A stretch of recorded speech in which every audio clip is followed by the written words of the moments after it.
조금 더 효율적인 전술을 쓸 수 있는 감독이 왔으면 좋겠다. 그러니까 바르셀로나의 철학을 알고 있고 그 가운데 바르셀로나의 빌드업을 계속해서 계승하면서도 공격을 전개할 때는 조금 더 효율적이고 속도를 살릴 수 있는 감독. 효율, 속도, 콘테죠. 네. 효율과 속도의 네, 콘테. 효율과 속도, 콘테죠. 바르셀로나에서 3백. 지금 놀고 있는 빅네임 감독, 콘테죠. 자, 지나가시죠. 예. 네, 제가 욕할 것 같아가지고 그 대신 물을 마셨습니다. 예.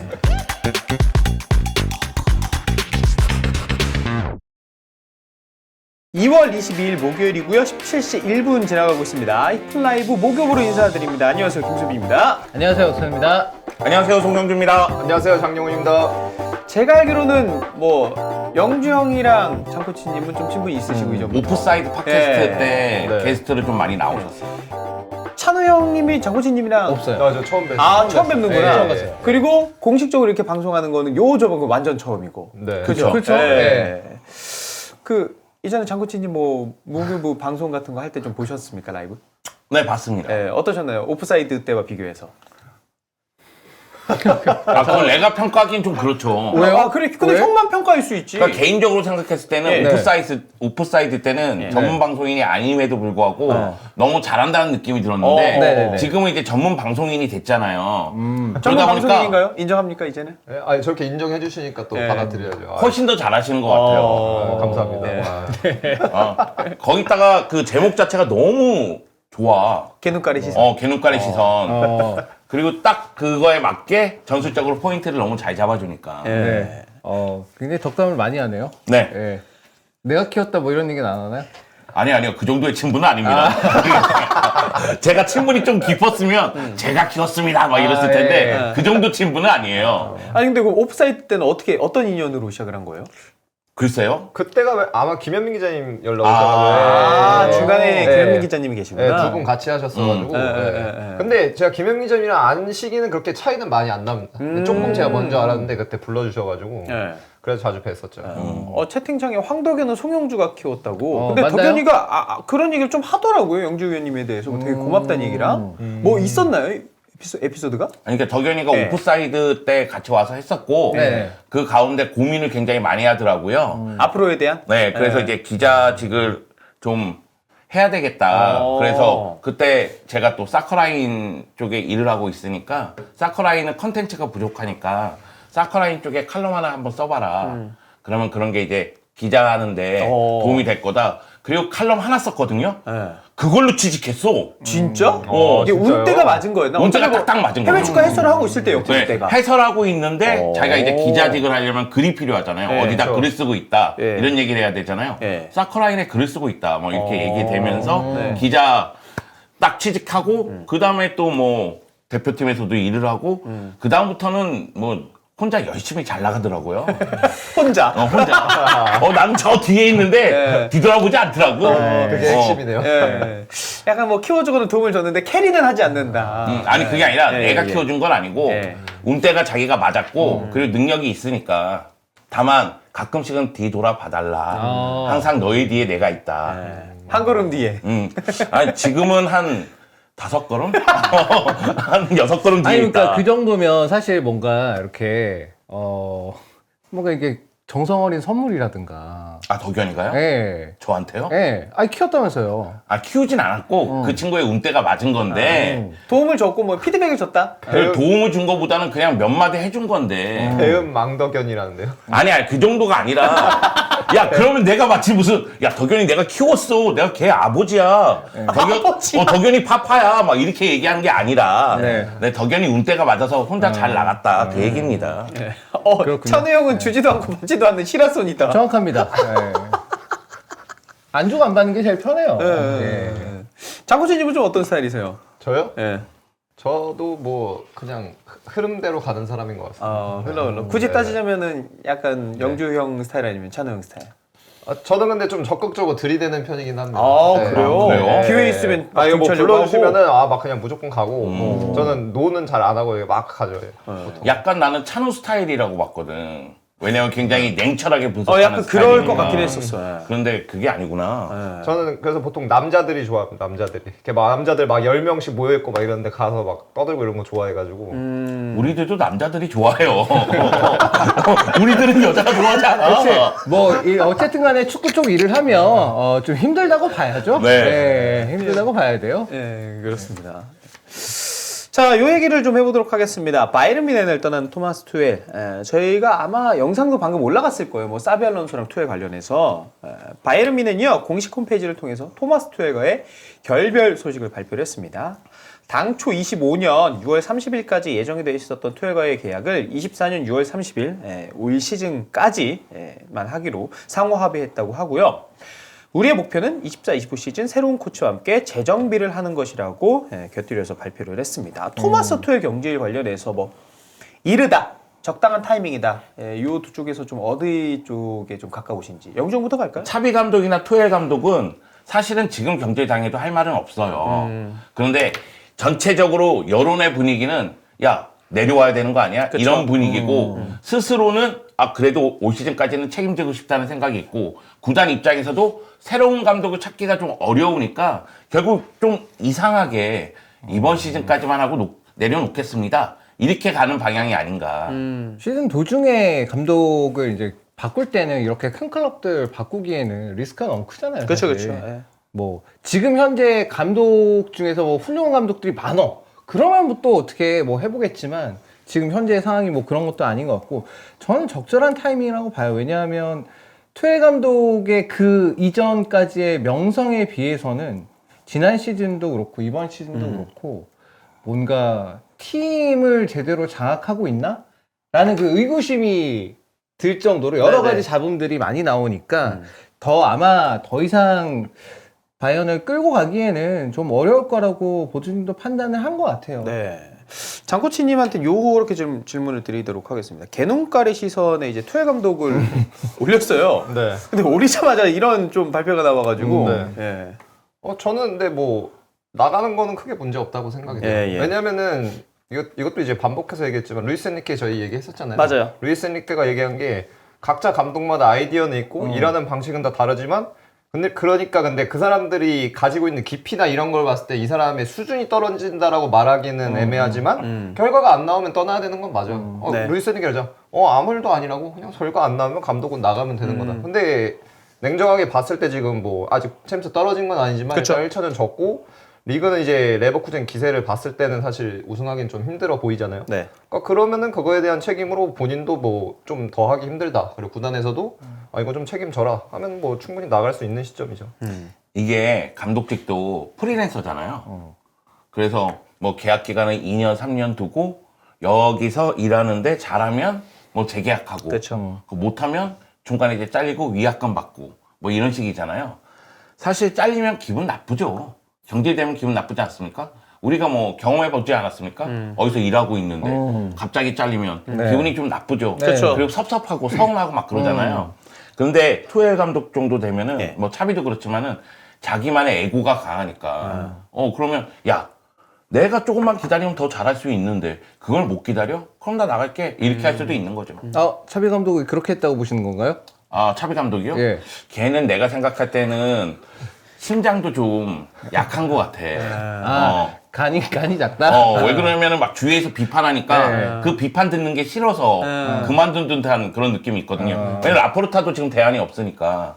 그런데 그러니까 좀 정신 차려야지. 저게 근데 말씀하신 게 어느 정도 저도 맞다고 느끼는 게 뭐냐면은 보통 이제 저 감독 기자회견 맨날 보거든요. 중계 준비하기 전에 무조건 보고 한 20분 정도 보는데 저번에도 발표하고 나서 얘기를 하는 게 막 얘기를 하더라고요. 그러니까 약간 농담도 하면서 뭐 스트레스 받아서 떠나는 거냐라고 얘기를 했더니 스트레스 아니다. 그리고 농담을 이제 기자들한테 한 게 니네들 때문에조차도 스트레스 안 받는다. 축구는 내 열정이니까 축구 때문에 스트레스 받을 일 없고 너네 때문에조차도 스트레스 안 받으니까 막 다 웃었거든요. 기자회견장에서도. 근데 이제 얘기하는 게 뭐냐면은 내가 여기서 하는 이 하루하루에서 일과나 이런 일들을 평가받는 데 있어서 지난 시즌 당장 리그 우승을 했었는데 그러니까 당장 우승한 것만 얘기하는 게 아니고 그러니까 이 경기 내적으로 봤을 때 지금 이 상황임에도 불구하고 이 정도 하고 있는데 그런 게 전혀 반영이 안 되는 것 같다. 그러면서 조금 이제 거기서 많이 좀 뭐 정신적으로 약간 스트레스는 아닌데 뭐 위축되거나 이런 걸 얘기를 하더라고요. 그래서 확실히 말씀하신 게 저도 맞긴 한 것 같아요. 그러니까 그만둬야죠. 아니 상황이 뭐가 나빠? 레반도프스키 있고 라민 야말 성장하고 있고 그런데 성장이 이러면 그만둬야지. 예. 그 여러분들을 위해서 말씀드립니다만 이따가 바르셀로나 코너 하나 있고요. 인테르 코너 하나가 있기 때문에 이 모습 자주 볼 수가 있을 겁니다. 자, 요 정도로 오프닝 토크 달아보고 투엘에 관련해서 이제 알론소와 관련해서 또 영상 올라가 있으니까 그것도 좀 참고로 부탁을 드리도록 하겠습니다. 자, 오늘 본 토픽 가도록 하겠습니다. 먼저 라리가 소식인데요. BBC에도 지금 음바페 레알링이 나오고 있습니다. 우리 영주형한테 레알 마드리드는 어떻게 좀 보시는지, 어떻게 기대를 하시는지 좀 이런 거를 좀 여쭤볼 거고요. 음바페 올 여름 레알 합류가 BBC에도 보도가 되면서 이제는 진짜 한 2년 정도 막 이적사가 이것저것 얘기 많이 나왔던 것 같은데 이제는 진짜 현실화가 되고 있다는 생각이 들고 있습니다. 영주형님 볼 때, 바르셀로나 팬이 영주형이 볼 때 레알 마드리드의 보강, 뭔가 음바페가 온다면은 격차가 왠지 벌어질 것 같다라는 느낌이 들긴 하는데. 그러니까 그런 느낌은 들죠. 예. 왜냐면 지금 이 순간도 경기력 차이가 나고 그리고 라리가 순위에서 8점 차가 나고 그리고 엘 클라시코에서도 분위기가 안 좋았으니까 여기다 음바페까지 온다고? 네. 그럼 이거 상도에 맞는 거 아니지 않나? 뭐 이거 상도에 어긋나는 어긋난 거 수준이다. 아니 언제부터 그렇게 상고 따졌다고. 아 근데 지금부터 따지기 시작했어요. 아니 지금 이 순간부터 내가 도덕적으로 살겠다는데 어쩌라고? 그 전에는 상도 생각 안 하다가. 네, 그 전까지는 망난이었고요. 예. 지금부터 도덕적인 삶을 살겠습니다. 그럴 수도 있는 거잖아요. 여하튼 제가 얘기하고 싶은 건 음바페가 오게 된다면 네. 레알 마드리드는 더욱더 강해지고 여기다 엔드릭도 오잖아요. 아 맞아요. 예. 네, 그렇기 때문에 레알 마드리드 공격 라인에서는 굉장히 강해질 것으로 보이고 물론 이제 미드필더 라인에서 모드리치가 떠나갈 가능성이 크고 재계약 안 할 가능성이 크고 토니 크로스는 재계약할 것으로 보입니다. 다만 수비 라인의 왼쪽 풀백은 또 보강을 해야 되거든요. 근데 레알 마드리드가 음바페 영입을 확정 지은 다음에 왼쪽 풀백 뭐 알폰소 데이비스든 누구든 데리고 온다면 레알 마드리드의 전력 자체는 매우 강해지죠. 물론 그런 측면에서 이야기가 많이 나오고는 있습니다. 비니시우스하고 음바페하고 동선이 좀 겹치지 않겠느냐. 왜냐면은 음바페도 왼쪽 측면에서 안쪽으로 들어가길 원하고 비니시우스도 그런 식으로 플레이를 하니까. 근데 이전까지 안첼로티 감독의 인터뷰를 보면은 음바페가 오더라도 비니시우스의 포지션은 바뀌지 않는다는 이야기를 굉장히 많이 했었거든요. 예. 그러다 보니 음바페가 최전방으로 가는 그런 상황으로 예상을 하고 있는데 이거는 뭐 안첼로티 감독이 어떻게 해서든 교통정리를 할 것으로 보이고요. 그런 측면에서 봤을 때는 레알 마드리드는 한 단계 더 업그레이드 될 수도 있겠다. 그런 생각은 듭니다. 예. 그 만약 레알 마드리드가 음바페를 영입한다면 바르셀로나도 그에 맞춰서 혹은 뭐 라리가 이제 우승 타이틀을 위해서도 좀 보강을 해야 될 것 같은데 여름 보강 1번 타깃은 좀 누가 되어야 될까요? 일단 이 얘기부터 해야 되죠. 예. 바르셀로나는 돈이 없습니다. 예. 네. 일단 팔아야 됩니다. 네. 그렇기 때문에 데쿠도 그런 식으로 이야기를 했어요. 새로운 감독이 온다면 여름에 빅네임을 영입하기는 좀 어려울 것 같다. 이런 식으로 이야기를 하긴 했거든요. 그럼에도 불구하고 바르셀로나는 수비형 미드필더 자리는 보강을 해야 됩니다. 그래서 지로나의 알렉시 가르시아하고 계속해서 연결이 되고 있는 거고요. 그리고 풀백 영입도 해야 될 것으로 보입니다. 예. 특히 왼쪽 풀백은 발데가 올 시즌 부진한 가운데 야 살아난다? 이런 느낌이 들 때쯤 부상을 당했어요. 그리고 그 자리에 지금 엑토르 포트라든가 어린 선수들이 기용하는 모습이 나오고 있고 결국 칸셀로가 왼쪽에서 뛰고 있고 오른쪽에는 이제 질쿤데가 뛰고 있으니까 결국은 측면 자원도 좀 보강을 해야 되지 않겠느냐. 근데 일단 바르셀로나는 돈이 없기 때문에 정리부터 하고 그 다음에 보강하는 쪽으로 가야 된다. 선수를 좀 비싼 선수를 내보내야. 여기는 사실 돈이 없는 게 아니라 정확하게 말하면 이게 하필 또 인테리가 옆에 연봉을 있어가지고 너무 많이 주고 있어. 그러니까 그 얼마 전에 딜로이트 풋볼 머니리그에서도 돈을 잘 벌어요. 매출 엄청나. 탑3 안에 들어가요. 근데 제가 많이 사고 있잖아요. 연봉을 너무 많이 주고 있어가지고. 네, 그런 부분 때문에 고액 연봉자들 이적설이 나오는 거예요. 근데 그 중에서 가장 메리트가 있는 선수는 프랭키 도용이니까 계속해서 프랭키 도용 이적설이 나오는 겁니다. 고액 연봉자를 정리해야 되는 거 아니냐. 그래서 레반도프스키도 정리할 가능성이 있지 않겠느냐. 이렇게 의문을 던지는 사람도 있고 일단 올 시즌 전체적으로 봤을 때 기대 이하의 선수들 대표적으로 하피냐가 있지 않습니까? 그쵸. 네. 네. 이런 선수들은 바로바로 팔아야 됩니다. 아 근데 하피냐 지금 원하는 팀이 있을까? 리즈 사우디. 때는 정말 많이 원했었거든요, 사우디 하피냐를. 가야죠, 근데 돈이 돌고 있는 프리미어 리그에 있는 팀들은 네. 리즈 시절의 하피냐를 기억해서 네. 내가 데리고 오면 다시 리즈 시절로 만들 수가 있어. 네. 이렇게 생각할 수 있거든요. 아니, 뭐 중위권 정도, 중상위권 정도의 팀이라면 하피냐 선수 여전히 매력적이죠. 근데 연봉 좀 깎아야 될 것 같은데. 그래도. 연봉 깎든 말든 알아서 하시고요. 이정료만 챙겨주세요. 아니 여기가 돈을 많이 주니까 어. 그러면 이제 눈높이가 한번 높아지면 그 낮추기 아니, 어렵잖아요. 팀 위상도 있잖아. 네. 바르셀로나가 내가 연봉을 여기서 잘 받았어. 근데 다른 구단으로 가면은 아무래도 바르셀로나보다 위상 좀 떨어지고 네. 연봉도 적어지면 사실 이게 쉽지 않잖아요, 그치? 선택이. 아니 당장 우리한테 저기 출연료 좀 깎으셔야 됩니다. 그럼 누가 좋아하냐고요 그거. 아무도 안 좋아하죠. 똑같은 얘기죠. 이게 옛날에 네. 딱 이래서 골치 썩혔던 게 아데바요르죠. 아. 네, 시티 가고 나서부터 완전히 주급 그 보조 안 해주면 무조건 다른 팀도 영입 다 안 하려고 하고 한창 애먹었었죠. 그래서 연봉 그 체계 맞추는 거, 연봉 네. 주는 것도 약간 좀 조심해서 해야 되는 것 그러니까 같아요. 그게 보면. 이제 이것도 잘 생각을 해서 그거를 네. 영입할 때도 그것까지도 이제 고려를 해야 되는데 네. 그거 고려를 안 한 거죠 바르셀로나. 네. 저희가 최근에 레알 마드리드 얘기하는 시간이 있었는데 네. 마케렐레 이정 얘기한 적이 있어요. 네네네. 그때 페레스 회장이 갈라티코 일기 때 연봉 체계를 맞추기 위해서 마케렐레를 내치는 상황이 됐거든요. 근데 마케렐레가 굉장히 중요한 역할이었음에도 불구하고 연봉 체계가 그만큼 중요하기 때문에 결국 마케렐레를 첼시로 이적시키는 상황이 있었는데 그만큼 연봉 체계를 맞추는 게 중요합니다. 그리고 이거는 뭐 제가 자기 비판하는 것 같아서 좀 미안한 얘기지만 예. 연봉 체계를 더럽게 못 맞추는 클럽이 바르셀로나예요. 예. 왜 그러냐면 예전에 피구 빼앗긴 다음에 클라이베르트하고 히바우드하고 연봉을 엄청나게 높게 책정을 했거든요. 그래서 클라이베르트 이적시킬 때도 굉장히 어려움이 따랐어요. 그래서 이종류 안 받고 내보내겠다. 이런 이야기까지 나올 정도로 어려움이 따랐었거든요. 예. 근데 뉴캐슬이 받아갔죠. 아. 감사할 따름이었죠. 예. 그 요거 여쭤볼게요. 현실 가능성은 조금은 빼고 영주 형님이 가장 바라는 바르셀로나의 여름 이적 시장 보강 선수들 구체적인 선수 이름 좀 대지으신다면. 아니 그럼 로드리죠.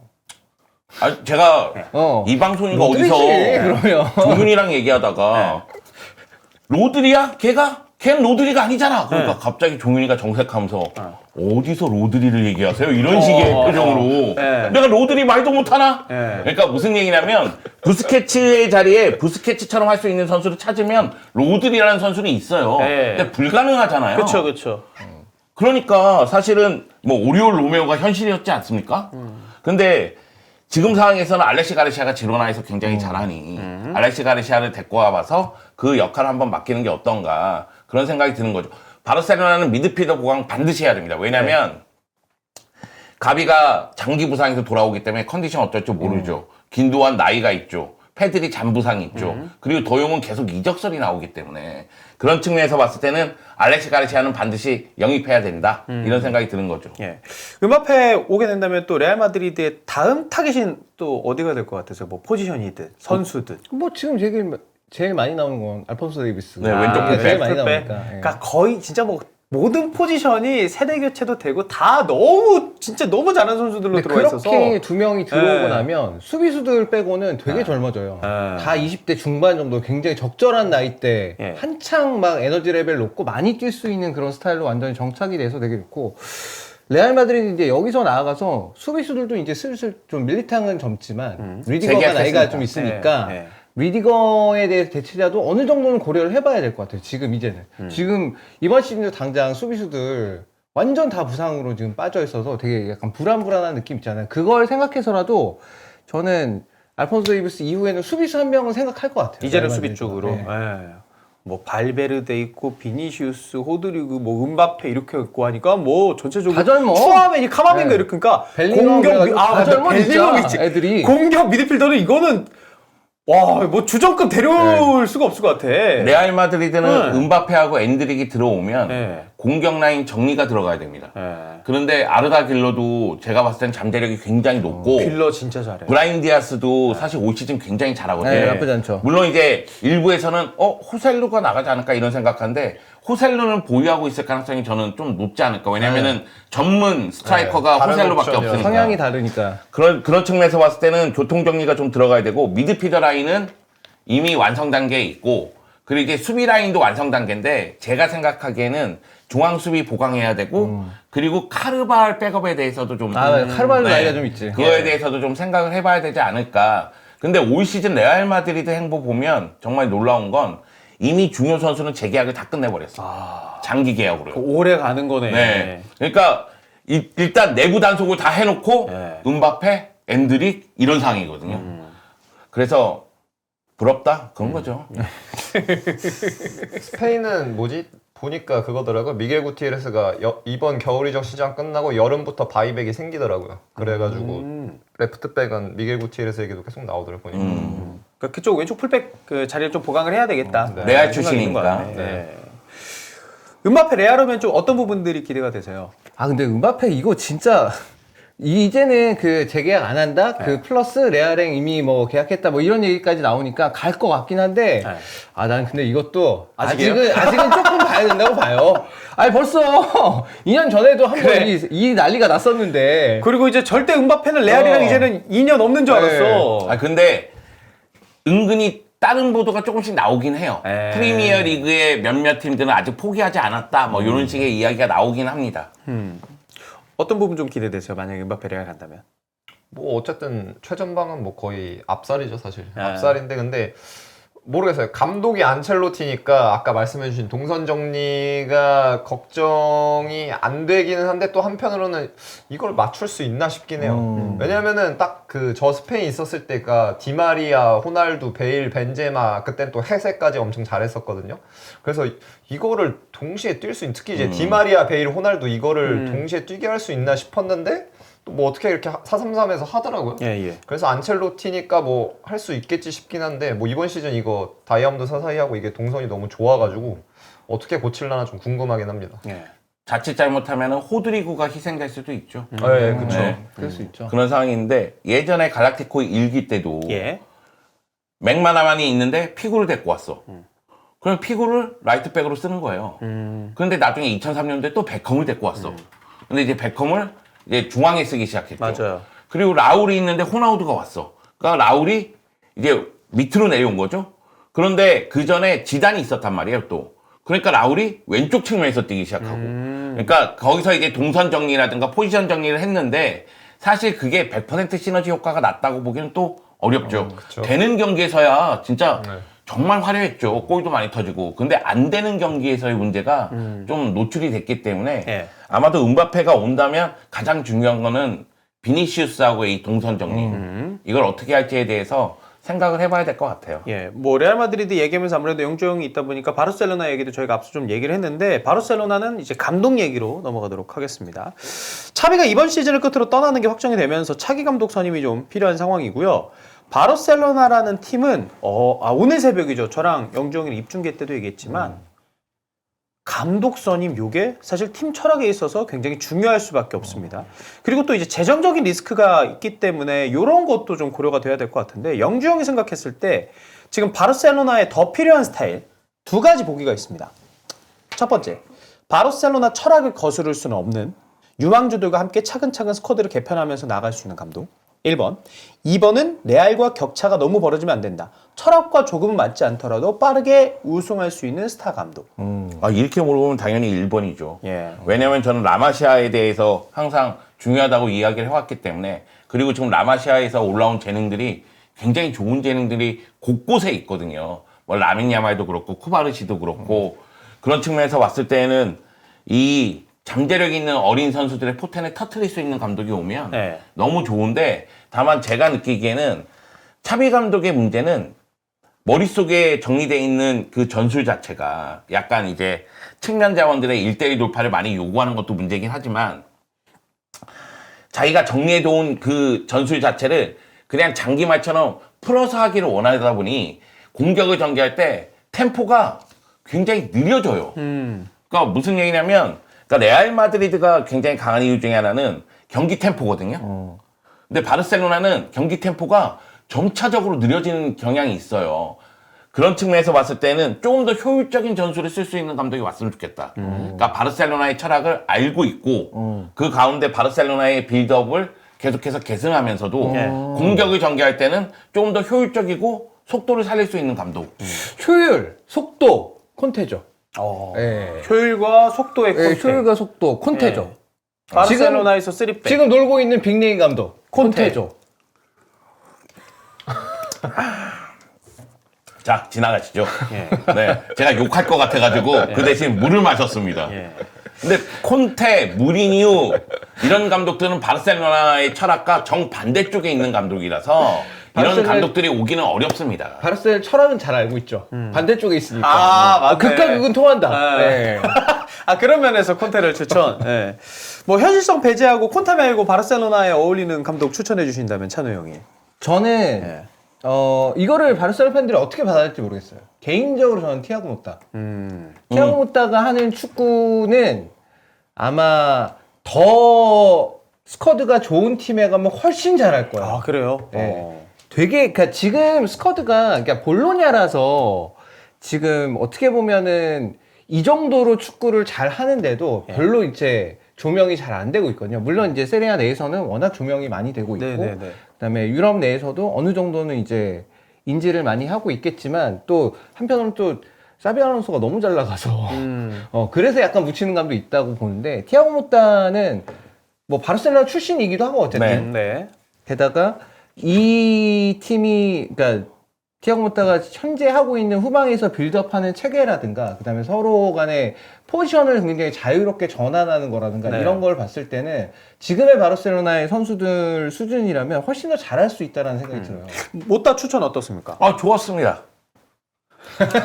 좋습니다. 아, 이게 왜 그러냐면, 저는 사실은 뭐 많은 분들이 물어봐요. 바르셀로나에 어울리는 감독이 누구냐. 근데 저는 스페인 내에서 찾는 걸 우선적으로 한번 생각해 봐라. 그러다 보니까 뭐 지로나의 미첼이라든가, 라스팔마스의 피미엔타라든가 이런 감독들이 이야기를 하는데, 근데 미첼도 지로나에 남겠다는 식으로 이야기를 했고, 피미엔타 감독 같은 경우에는 나폴리타장과 사이가 너무 안 좋은 것처럼 보이니까 사실상 가능성이 좀 떨어지거든요. 그러다 보니까 스페인 언론에서 티아고 모타 얘기도 나왔어요. 네. 그래서 티아고 모타에게 이탈리아 기자가 물어보기도 했습니다.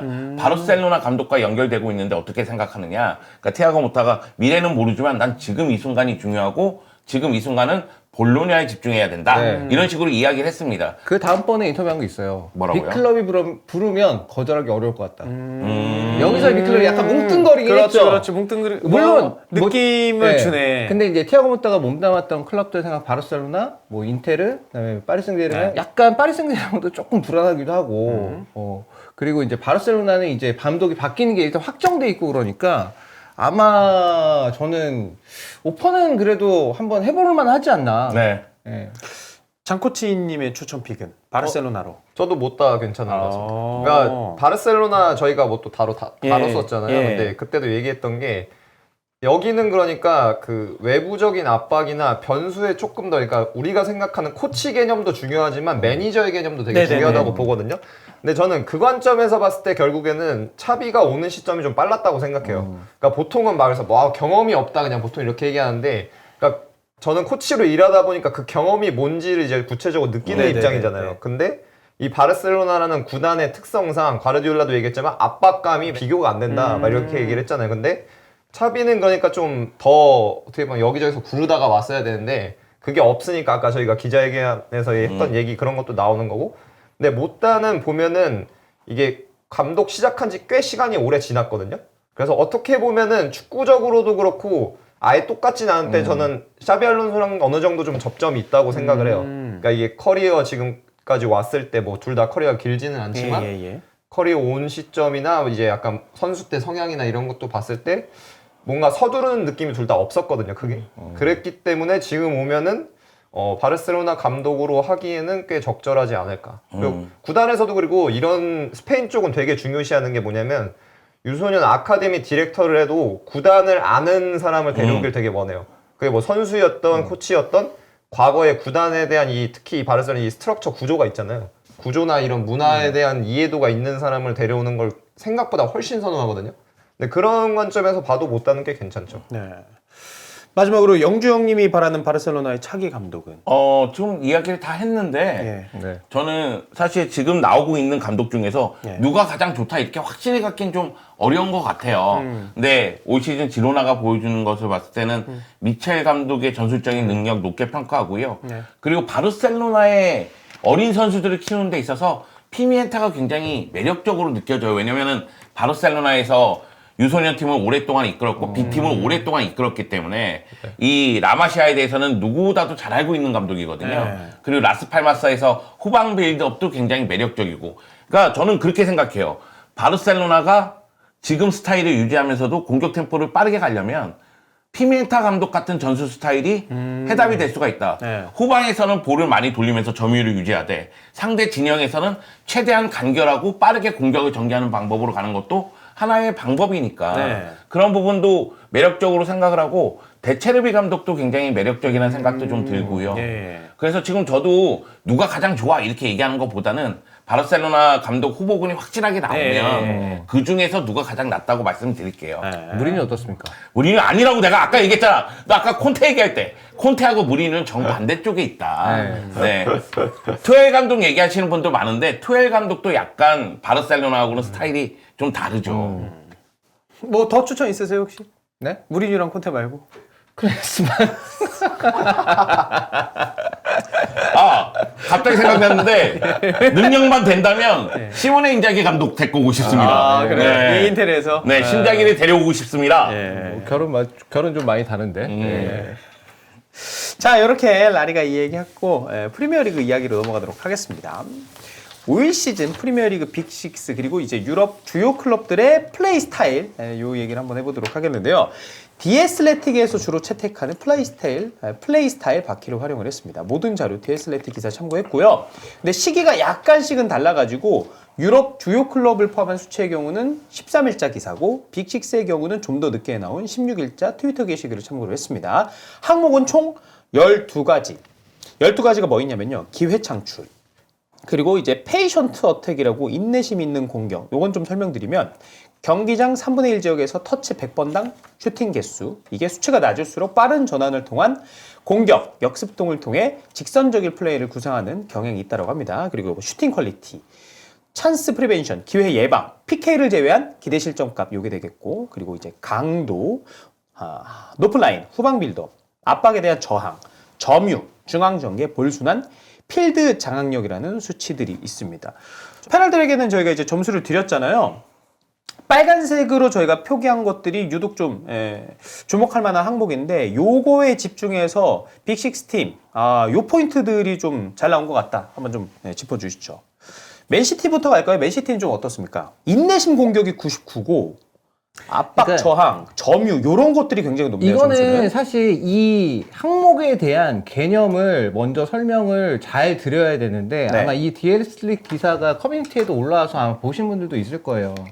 그러니까 이 과르디올라 감독의 팀 예전에 과거에 바르셀로나도 그랬고 지금 보면 여기 99점이잖아요. 인내시는 거기 맨시티가 그럴만합니다. 그러니까 되게 끈기 있게 이게 그거죠. 그러니까 박스의 상대가 진을 치고 있는 경우가 많잖아요. 맨시티 같은 경우 대부분의 상황이 이제 상대가 박스 근처에서 두 줄 정도로 이제 빡빡하게 이제 수비가 많은 경우가 있는데 예. 그걸 어떻게든 간에 뚫어내기 공간을 만들기 위해서 계속 공을 돌리면서 이제 계속 기회를 엿보거든요.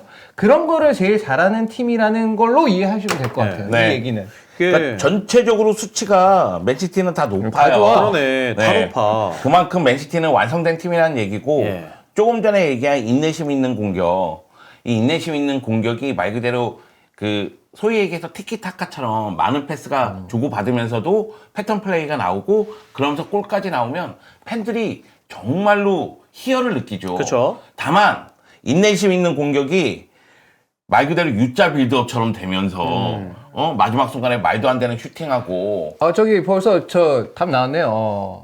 무슨 무축구라고. 예. 네. 엑스무 축구. 그러니까 결국에 이제 예. 이렇게 해서 슛을 때리고 이제 골을 넣어야 되는데 예. 그걸 못 넣으면 이제 네. 그렇게 되는 거죠. 그러면 이거는 이제 이 공격에 대해서 팬들의 인내심이 필요한 거죠. 아. 대부분 수치에서 최상위권 지표고 인내심 있는 공격, 압박 저항, 점유, 볼순환, 필드 장악력 형님들이 말했던 그 부분들 다 99점이고 아무래도 이게 만들어가는 플레이, 볼 소유 그리고 뭐 탈압박도 능하고 필드 전체를 장악하는 장 코치님이 자주 표현하는 상대를 이제 잠식시킨다. 네, 내려. 내려앉게 한다. 이 펩 스타일이 제대로 반영된 게 아닌가라는 생각이 듭니다. 그다음 아스날 볼까요? 아스날은 아무래도 이제 좀 시티랑 비슷할 것 같은데, 유사해요.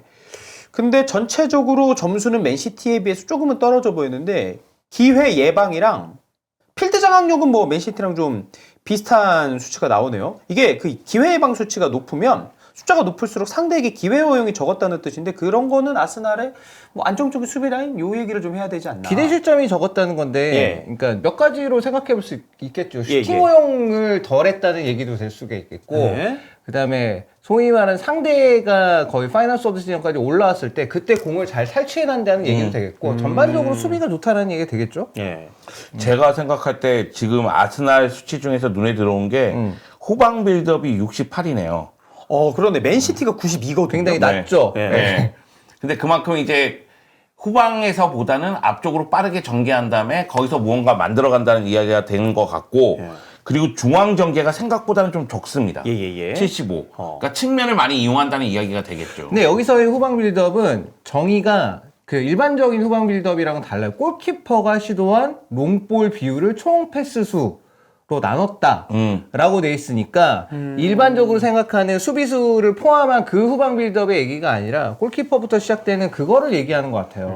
이게 아마 지난 시즌 대비값은 모르겠는데 지난 시즌 대비 무조건 떨어진 걸 거예요. 그래요? 왜냐면 하베르츠 왔기 때문에 골킥 이제 압박 강하면은 그냥 특히 원정 가서 상대 운동장 좁은데 상대가 압박 강하게 하면 그냥 하베르츠한테 그냥 차거든요. 그리고 거기서 세컨볼 경합해서 따는 빈도가 훨씬 올라갔어요.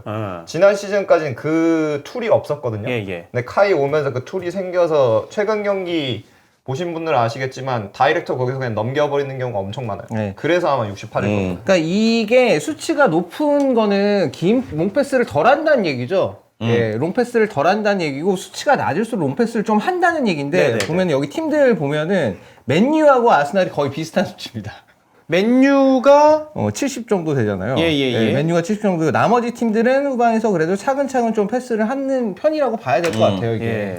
이게 골키퍼가 롱패스를 많이 하느냐 많이 하지 않느냐의 차이로 보면 됩니다. 네. 이게 그리고 저는 뭐 토트넘도 저희가 보겠지만 이게 봐야 되는 게 저희가 기회 예방 봤잖아요. 예. 네. 근데 사실 강도라는 게 이게 인텐시티 돼 있는데 인텐시티가 그러니까 이 수치가 낮을수록 소유권 회복을 위해서 더 높은 압박을 가한다는 건데 근데 이게 웃긴 게 뭐냐면은 기회 예방이 아스날은 98이고 강도가 91이거든요. 예. 그러니까 어떻게 보면 이게 약간 비례하는 것처럼 보이잖아요. 근데 토트넘을 보시면은 기회 예방은 19예요. 엄청 떨어지네. 그리고 강도는 97이거든요. 예. 그러니까 이게 되게 재밌죠. 압박은 아스날보다도 토트넘이 더 압박을 앞에서 강하게 하는데 이제 기회 예방 실점 기대값은 토트넘은 19고 아스날은 98인데 그러니까 이게 약간은 뭐라 그러지?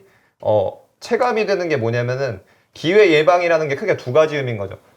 제가 맨날 얘기하는 공을 가지고 컨트롤을 해서 상대한테 공을 안 주면 실점할 일이 없는 거죠. 네. 근데 토트넘 같은 경우는 공을 가지고 컨트롤을 하긴 하는데 뭐 다들 아시잖아요. 센터백 2명 남아있고 완전히 올라간 상태에서 하다 보니까 이게 또 약간 비례하는 게 아니라는 게 또 보이는 거죠. 예. 뭐 그래서 이제 자연스럽게 토트넘으로 넘어가면 기회 예방에서 6팀 중에서 5번째고요. 그만큼 리스크가 있는 플레이다. 어떻게 보면 그래서 토트넘 경기 지든 이기든 재밌다라는 얘기도 나오는 것 같고요. 강도에 있어서는 최고 수치인데 압박 저항은 빅6 팀 중에서 가장 낮은 수치. 그래서 공을 잘 뺏어내기도 하는데 올라가다 뺏기는 장면도 심심찮게 나오는 것 같긴 해요.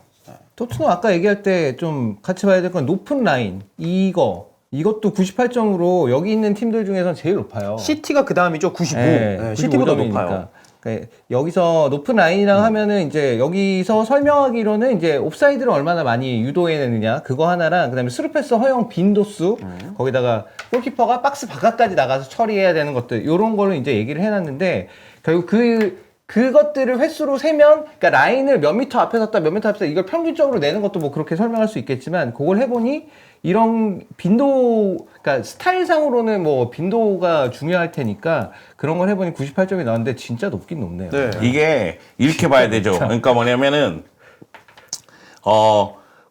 높은 라인이 98이고 강도가 97이죠.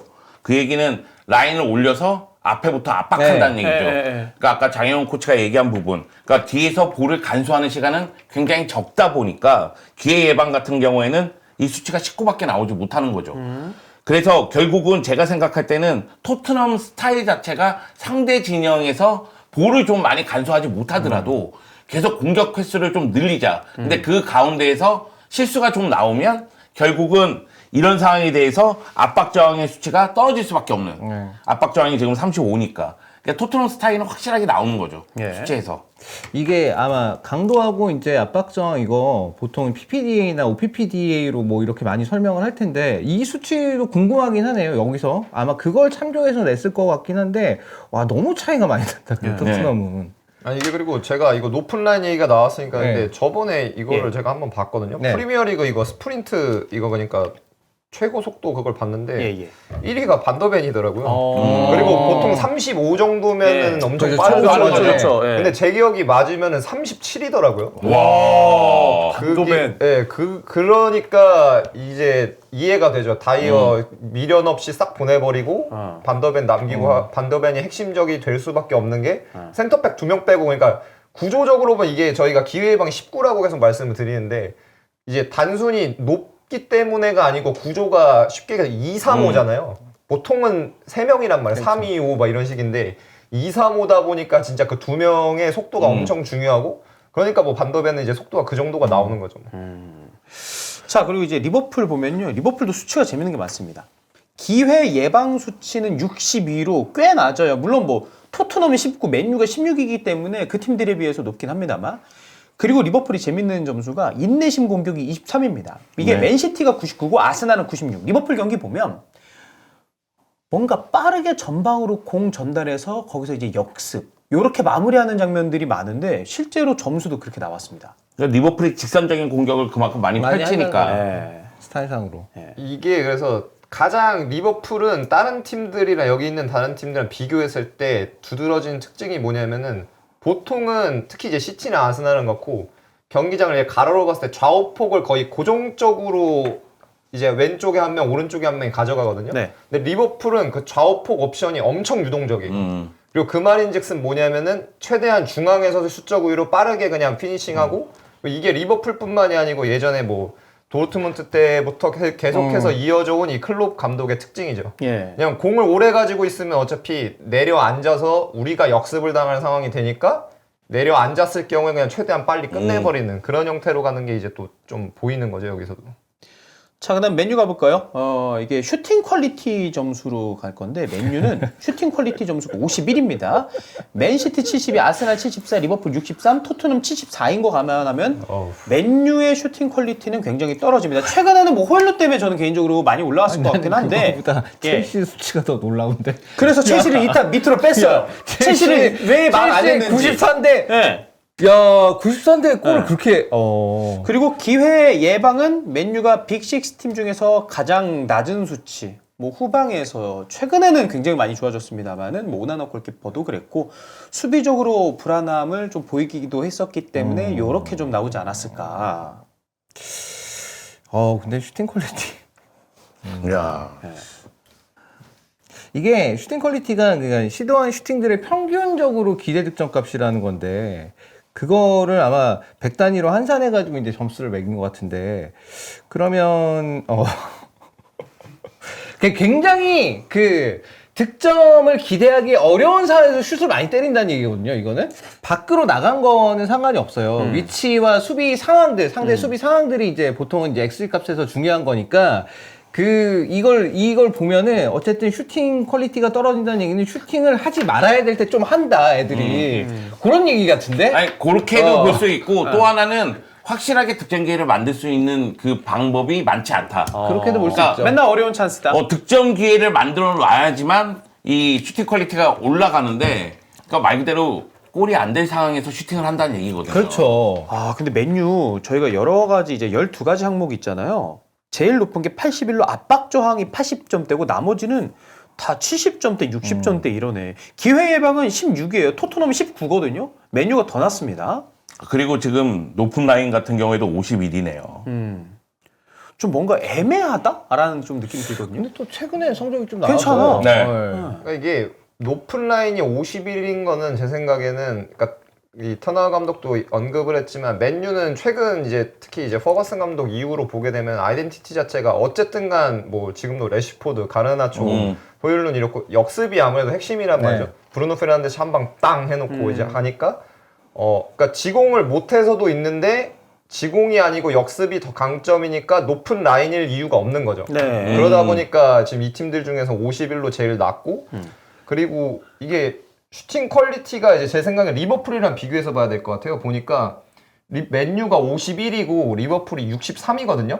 그러니까 둘이 또 그렇게 차이는 안 나죠. 근데 이제 봐야 되는 게 맨유는 인내심 공격이 78인데 리버풀이 23이었잖아요. 그러니까 이걸로 보면은 이제 저희가 얘기한 것처럼 지공을 잘 못하니까 말씀해주신 것처럼 슈팅을 해야 될 상황이 아닌데 약간 어거지로 하는 거고 리버풀은 약간은 목적성이 저희가 얘기한 것처럼 여기서 확실한 그냥 거죠. 빠르게. 예. 예. 근데 사실은 공격 템포를 봤을 때는 리버풀도 빠르고 토트넘도 빠르고 맨유도 역습을 전개한다면 공격 장면만 놓고 봤을 때는 템포가 굉장히 빠른데 리버풀이라든가 토트넘 같은 경우에는 역시 이제 전체적으로 봤을 때 강도에서 굉장히 높은 편인데 맨유는 강도에서도 좀 떨어지고 그리고 높은 라인에서도 지금 약간 51로서 떨어지는 상황이니까 제가 봤을 때는 결국은 이거는 테나 감독이 미드필드 장악이 떨어진다고 생각을 했기 때문에 라인을 내려서 그 다음에 이제 역습적으로 가다 보니까 이런 수치가 나오는 것 같고 그러다 보니까 필드 장악력도 65로 가장 적은 것이 아닌가. 그냥 뭐 전반적으로 예. 여기 뭐 지금이야 맨유가 다시 좀 계속 승점을 잘 쌓고 있으니까 뭐 비판이 좀 잦아들긴 했는데 여기 수치상으로 봤을 때는 뭐 이거는 이제 시즌 초반부터 이제 지금까지니까 결국에는 맨유가 참 애매한 축구를 하고 있다라는 게 여기서 수치적으로도 좀 드러나는 것 같아요. 네. 아, 그리고 첼시로 갈 건데 기회 예방이랑 압박 저항 수치는 낮아요. 그만큼 상대에게 기회도 주고 전개하는 과정도 매끄럽지 못한데 슈팅 퀄리티가 94입니다. 압도적이에요. 시티 72, 아스날 74, 토트넘 74, 첼시 94. 근데 이건 뭐 간단합니다. 네. 얼마나 날려먹은 거야. 네, 그쵸. 간단해 진짜. 그러니까 득점 기회를 많이 얼마나 만들었는데 날려먹은 거야, 달려을 이거를. 못하는 거예요. 아 저도 근데 진짜 예. 보면서 그 잭슨이랑 그 뭐야 브로야는 진짜로 좀 그러니까 뭐 막 다 그러잖아요. 막 야 어떻게 저거 내가 차도 넣겠다 싶은데 그런 얘기 잘 안 하거든요. 근데 몇 개는? 이 둘은 보면서 제 진짜 경악스럽더라고요. 보다가. 잭슨 놓친 거 많지. 많지. 진짜 많지. 장난 아니지 진짜. 브로야는 막 넘어지더라고요. 막 갑자기 왜 그런지 브로야도 모르겠는데. 부상 이후에도 계속 안 좋은 것 같고. 예. 자, 이제는 레버쿠젠, 볼로냐, 파리 생제르맹 요 세 팀만 한번 보도록 하겠습니다. 뭐 수치만 봐도 이 팀 스타일이 어떤지가 좀 보이는데 레버쿠젠요. 압박 저항력 그리고 뭐 기회 창출, 필드 장악력 다 높아요. 예. 근데 그렇다고 강도도 높은가? 근데 강도는 50입니다. 그렇게 높지 않고. 슈팅 퀄리티 82, 뭐 후방 빌드업 92, 점유 96, 중앙 전개 98. 와, 모든 수치가 높습니다. 근데 강도는 이거는 저번에 아마 이 장코치님이 투엘 얘기하면서 예. 그 레버쿠젠전 얘기를 예. 했었잖아요. 그거를 보면 좀 어느 정도는 알 수 있을 것 같아요. 그러니까 전방 압박을 무조건 높은 지점에서 그냥 바로 가는 게 아니라 하프라인 근처에서 그냥 너네 여기서만 이제 딱 붙잡고 공이 통과할 수 있는 그 사이를 아예 막아버리면서 있으면 이거는 수치가 낮아도 이해가 돼요. 강도가 꼭 높아야지만 압박을 잘하고 수비를 잘하는 건 아니니까. 그리고 이게 레버쿠젠은 결국에는 오른쪽 윙백이 주로 프림퐁이 나오기 때문에 프림퐁한테 뛸 공간을 줘야 되거든요. 공 뺏었을 때 땅 하고 뛸 공간을 줘야 되는데 그러면 굳이 올릴 필요가 사실 없는 거죠. 왜냐면 내려야 걔가 공을 뺏었을 때 뛸 공간이 생기니까. 예. 자, 그리고 볼로냐는 보면 공격 지표는 좋은 편은 아닌데 기회 예방 수치가 92, 이게 유럽 최고 수준이라고 합니다. 예. 또 크로스 수치는 높지 않고 중앙 전개가 96, 볼수는 95. 네.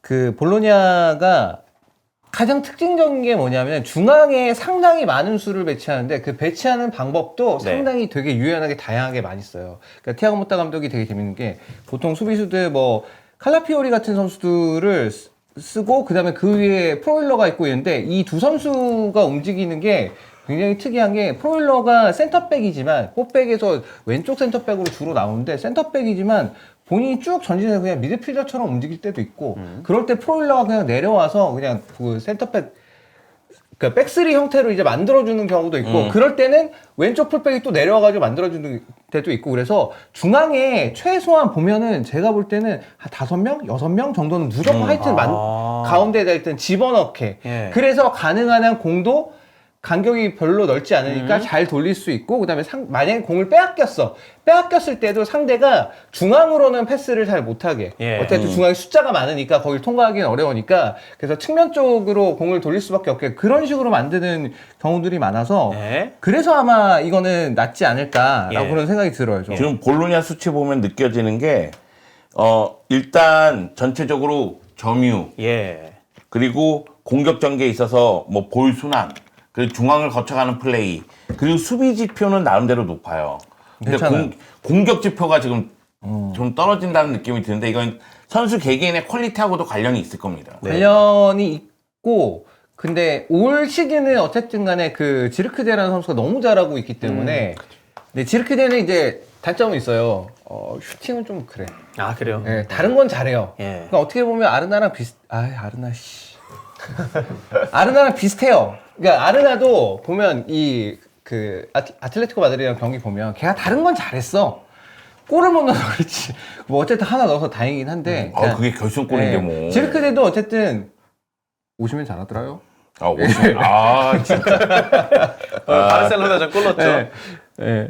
지르크데가 보면은 경기 보면은 되게 활동 반경도 상당히 넓고 그러면서 본인이 찬스를 만들어주는 게 상당히 좀 많더라고요. 네. 자, 파리 생제르맹 가도록 하겠습니다. 뭐 이거 점수만 봐도요. 인내심 공격 98, 강도 99, 후방빌드 99, 점유 98, 중앙전개 99, 볼순환 98, 필드 장악력 88. 이거 진짜 좋아. 루이스 엔리케 감독 스타일. 탑 정말. 예. 이 탑 클래스 진짜 이 수치만 놓고 보면 탑인데 네. 여기는 항상 우리가 고려를 해야 될 거 리그 상대하는 팀들이 아무래도 다른 EPL이나 뭐 분데스리가나 세리에보다는 조금은 낫다 정도. 예. 어쨌든 압도하는 축구를 하는 건 맞는 것 같아요. 그렇죠. 후방 빌드업 중시하고 점유율 초점 맞추고 볼도 순환시키고 그리고 공격도 뭐 역습이 있긴 합니다만은 전체적으로 지공에서 상대가 내려앉았을 때 공격하다 보니까 인내심 있는 공격도 굉장히 높고. 근데 맨시티가 펩 가르디올라 감독이고 파리 생제르맹이 루이스 엔리케 감독이잖아요. 네. 이게 바르셀로나 출신들이고 예. 바르셀로나에서 트래블을 달성한 감독들인데 네. 지금 수치를 보면은 타 팀들에 비해서 전체적으로 평균적으로 다 높아요. 지금 얘기하는 것들에 대해서. 그러니까 모든 수치에서 다 높다는 거예요. 그러니까 제가 생각하기에는 가르디올라 감독이라든가 뭐 루이스 엔리케 감독이라든가 바르셀로나 출신들 감독들은 전체적으로 경기를 점유를 통해서 지배하고 그러면서 뭔가 만들면서 골을 넣기를 원하기 때문에 이런 수치들이 다 높은 것 같은데 예. 그래서 다른 팀들의 수치가 낮은 게 문제라는 게 아니라 네네. 리버풀은 리버풀대로 강한데 몇몇 수치는 낮잖아요. 네. 이거는 팀 스타일의 문제. 즉 전술의 문제에 따라서 이런 수치의 차이가 나오는 것 같아요. 네. 그 루이스 엔리케 감독이 만약에 바르셀로나 감독으로 복귀한다면 환영합니까? 아 루이스 엔리케 감독이요? 네. 지금 열심히 하는 감독을 왜 그러세요? 파리에서 되게 열심히 하시는데 왜 그러세요? 네, 알겠습니다. 자, 이렇게 빅식스 그리고 레버쿠젠, 볼로냐, 파리 생제르맹 유럽 주요 클럽들의 플레이 스타일 점수를 한번 봤고요.